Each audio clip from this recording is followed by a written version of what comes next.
Ассалаумағалейкум жігіттер, видеоға қош келдіңдер. Бүгін сендерге еркектілік тақырыбын қозғағым келеді. Себебі өздерін білетіне қазіргі заманда барлық еркектер более женственный болып бара жатыр. Ал ұл балалар ұл бола тұра өздерін бала сияқты ұстайды.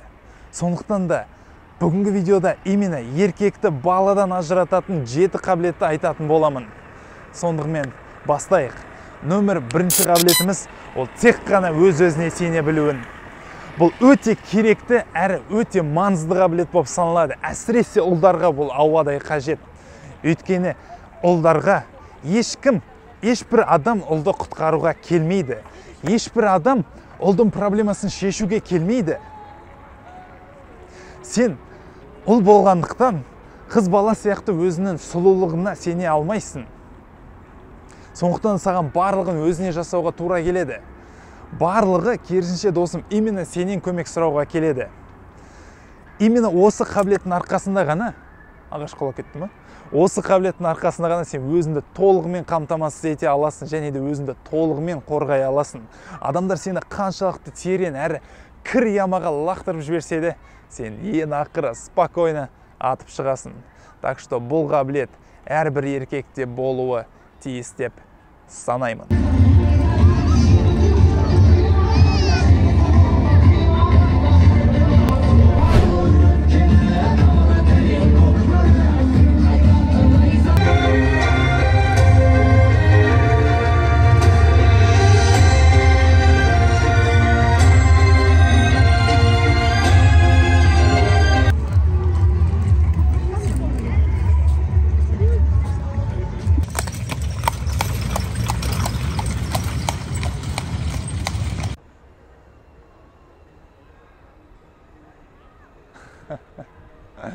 Нөмір екінші, ол басқа пікірлерге тәуелді болмау. Өзінің пікірі бар, өзінің ойлау қабілеті бар адам, ол өте қауіпті адам. Кімге қауіпті? Қоғамға қауіпті.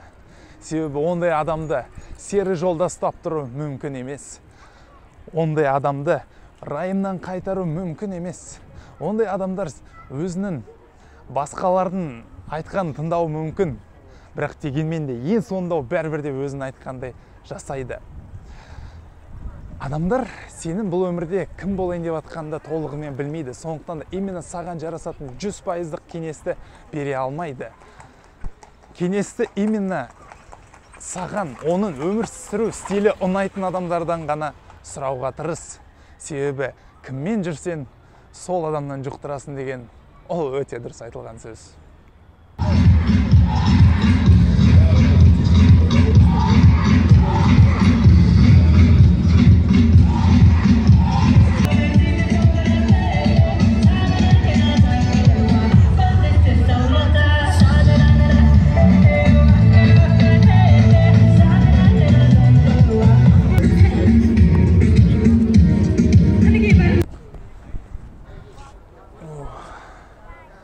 Нөмір үшінші, ол өз эмоцияларында ұстай білу. Давай бір мысал келтірейін. Сен бір жаққа өте қатты кешігіп барасың деліге.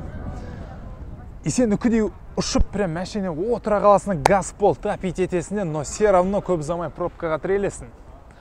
При этом, досым, бұл пробкадан айналып өтетін ешқандай басқа жолдар жоқ. Бұл единственный проспект, который сенің керекті жеріне апарады. Осы кезде сен қалай өзіңді сезінесің? Мен білем, сен қалай өзіңді сезінесің. Сен жынданасың, сен бәрін боқтайсың. Сен просто бір орында тыныш отыра тұру кәдімгідей бір азапқа айналады ғой. Бұл, досым, сенің өз эмоцияларыңды ұстай алмайтындығыңды білдіреді. Азрия. Ведь қарап тұрсам, бұл саған ешқандай да бір пайдасы жоқ бұның. Бұл саған ешқандай көп нәрсе алып келмейді, разве что құр ғана біраз нервыларыңды өлтіреді.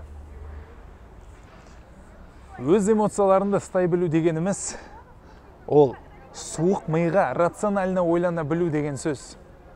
Өзінің қолынан не келеді, ал не нәрсеге сен өз ықпалыңды тигізе алмайсың, соны четко білу. Сен, досым, ешқандай да ана пробканы таратып тастай алмайсың. Сен ешқалай машиналардың үстінен ұшып өте алмайсың. Ендеше не себепті? Құр ғана өзінің жай ғана тыныш отырып, любимый музыканды қосып, начеле отыра бермеске?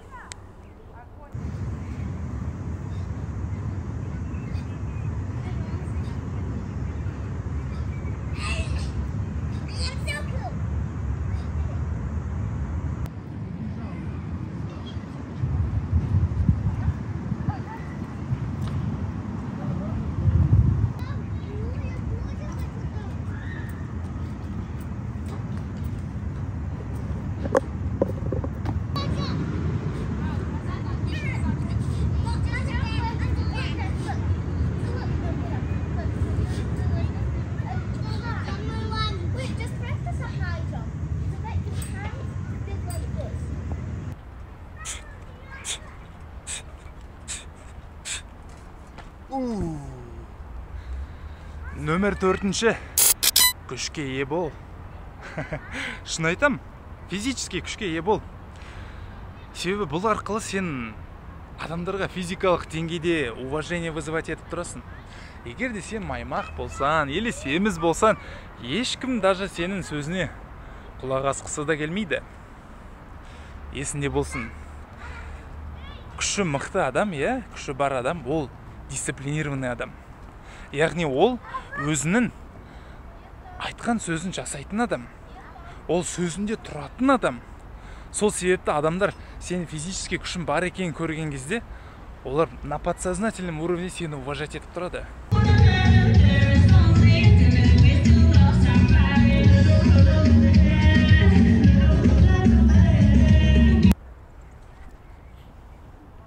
Ең соңғы нөмір 5-ші қабілетіміз ол әрдайым шындықты айта білу. Шындықты айта білу өте маңызды. Егер де шындықты айта алмасаң, бұл қорқыныштың белгісі.